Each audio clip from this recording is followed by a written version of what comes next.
If you're starting off in photography, there's only one lens that you should be worried about getting, and it is by far the most budget-friendly, most versatile lens that you can get. And in this video, I'm going to talk through what that lens is and why it should be your first purchase. Welcome back to the channel. If you don't know who I am, my name is Joe, and I have been an automotive photographer for over 7 years. And so a lot of the perspective and a lot of the advice I'm going to give is going to revolve around the automotive photography scene. However, this lens is very versatile and can be used in a variety of different niches within photography. So it's still something to heavily consider. And this particular lens is available for a variety of different brands: Sony, Canon, and Nikon. So this is not mutually exclusive to just one brand. So the lens that I'm referring to is this lens by Sigma. It is the 24 to 70 millimeter range focal length. It is an f2.8 constant aperture, and this is honestly the most versatile lens that you can probably purchase. Now, this does have a very large filter, which is an 82 millimeter filter size. So I have my filter here that I'm gonna just screw on, and this is what it looks like with the filter on in its entirety. So it is pretty heavy, and this does go with my Sony a7 IV camera. This can also work for APS-C cameras. This is a full frame, but you can use it for smaller cameras that are crop sensors. It is definitely gonna make it a little bit more front heavy. So that's one thing to take into consideration. But this is overall the best lens purchase that I've ever made. Now, I've come from using prime lenses for my previous setup, which was a Nikon. But what I really like about this particular lens is that it covers a wide range of focal lengths that I need to use in my style of photography, which is the automotive scene. But what I really love about this is that I've used this for the last 1.5 years with my Sony a7 IV, so I'm coming up on 2 years of using this lens by itself. I haven't bought any other lenses, I haven't moved to prime lenses, I've only used this one. Now, the reason why that I really like this lens is not only is it high quality and well built, it's cheaper than the Sony equivalent. Now, this is the Mark I, and the Mark II Sigma is newer. It has an aperture ring where you can control the aperture right on the lens. And personally, I think that is a really great upgrade. So I'm gonna be linking the Mark II in the description below because they're the same price, whether you get the Mark I or the Mark II. And the Mark II is slightly lighter and it's better in performance, and it has that new aperture ring, which I think is amazing. And so this lens comes in at $1,189 US, whereas the Sony Mark II comes in at $2,298. Now, you could look at the Sony G Master Mark I, which is only a price point of $1,498. You're spending a few $100 there in order to get a G Master lens. But in reality, the quality difference between the two, you're not gonna really notice a difference. This is still very sharp. I never have any issues with focusing, but one of the things that you do lose if you're using the Sony cameras is the compensation for focus breathing. Sony cameras have the ability to compensate for focus breathing, but only if you use Sony native lenses. If you use a third-party lens like a Sigma or a Tamron, you won't be able to get that capability, but personally, I haven't really seen a need for it in my use case. And now there are other alternatives that you can look at. So you don't necessarily have to get the 24 to 70 millimeter focal length. There are other popular ones like the Tamron 28 to 75 millimeter focal range. It does kind of shorten it a little bit on the wider side. So the widest it goes is 28, and then the longest it goes is 75, but you still have a constant f2.8 aperture throughout the entire zoom range. I recommend getting a lens that has a constant aperture like an f2.8, because if you get one that has a range from say 2.8 to 5.6, you do lose a little bit of the blurry background or the bokeh that you would love to get in your photos. So I always recommend looking for a constant aperture one. The Tamron lens comes in at an $899 price point, which personally I think is a really good deal. I've never personally used Tamron lenses, but I've heard really good things about them. So if you're looking to get an even lower cost budget lens, that is a really good one to look at. Another alternative to this lens is the Sigma 28 to 105 millimeter focal range, and it's also an f2.8. This is a much larger range. It's going from 28 to 105. The 105 is really where you're gonna use that for more like motorsport and stuff like that. And the 28 will be your widest, but this is gonna capture a lot of favorites within the middle.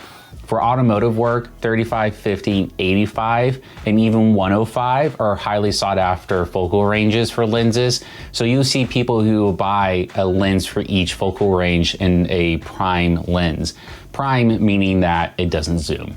And although that is the best way to go if you want to get a lower aperture number like a 1.2, a 1.4, a 1.8, it's not practical for some people because they have to switch lenses all the time, or maybe it's more expensive than what they can afford. So typically a zoom lens like this or the 28 to 105 is a really good one to go after because you get all the best stuff in one package for a cheap price.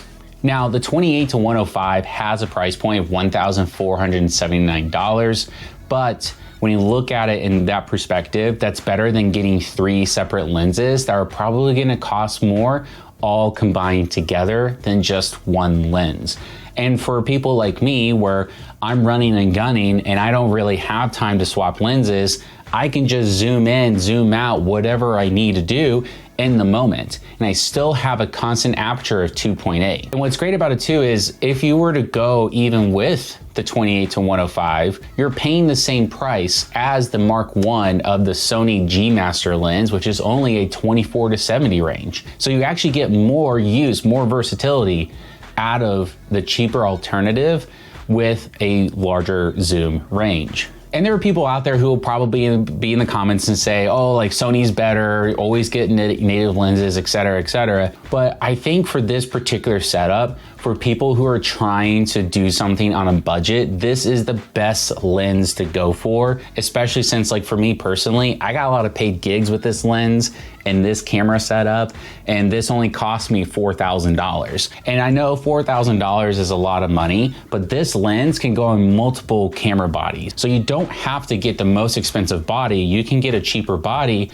and pair it with this, and you can have a sub $2,000 camera setup and go and get professional shots. Or if you want to take it a step further and get a cheaper alternative, the Tamron 28 to 75 is only $900. You pair that with a $1,000 to $1,200 camera, you can get a really good setup for just under $2,000 just to get you started. But that is still cheaper than one Sony G Master Mark II 24 to 70 lens, which is $2,300. I think that investing in good quality lenses is important, and Sigma has a really good way of balancing quality and versatility with the cost effectiveness. And I don't think you should sleep on it, or any other third-party lens for that matter, because there are a lot of great camera lenses out there made by other companies. If you found this useful so far, please feel free to leave a like down below. Also, if you want to see more content like this, please be sure to drop a subscribe down. I'm trying to work on building this channel and provide as much value as I can to you. And photography is one of those things I could talk about forever.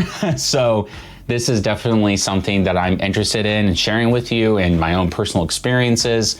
And I have to say, like, this lens, this setup I have in general has paid me back tenfold since I've invested in it. And so, like, yes, I can go out and buy another lens. Like, I can go buy a G Master Mark II if I wanted to, but for the cost of one G Master, I can buy this, and I can buy an 85 millimeter prime lens from Sigma and still pay around the same price as I would for one lens. That's another thing to think about. You can save that money and put it towards other things that maybe you need.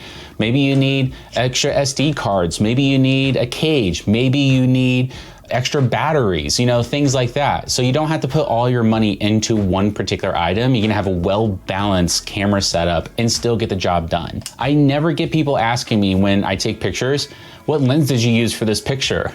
Like, nobody cares about like what lens that you're using. All they care about is the end result. So don't think too deep on it. Don't feel like you have to get the nicest, newest lens or the nicest, newest camera. Just go with what you got. I mean, I was on a budget, and I even sold one of my old cameras so I could afford this setup. So, you know, it gets the job done. that's all I got for this video today. Hopefully you found some good use in this video. I will have everything linked in the description below, like all the links for all the lenses I did refer to. So if you do want to go and look at it yourself and compare one to the other, feel free. I'll put the Mark I Sigma lens down there along with the Mark II. I do recommend just going with the Mark II because it's the same price and it's actually nicer. It's a little bit lighter weight, has the aperture ring, which I personally love. So I'm gonna put both of them down there, but I'm gonna highly suggest you just go with the Mark II if you're looking to buy one of these. And then if you want to have a cheaper option, you can go with the Tamron. You're still gonna have a good quality lens. So all that'll be down there for you. And if you have any other suggestions, like if there are any lenses that you think should have made this list, leave a comment. I'm genuinely interested in knowing what lenses you think would fit in this category, because all the ones I've mentioned outside of this were recommended by people in the past. They told me like, hey, you should check out this, you should check out that. I wanna know, because in that way I can look into it and see, is it worth making a video on or something? Or if I'm talking to somebody in person, I wanna let them know, what are all your options? Thank you so much, and I will see you next time.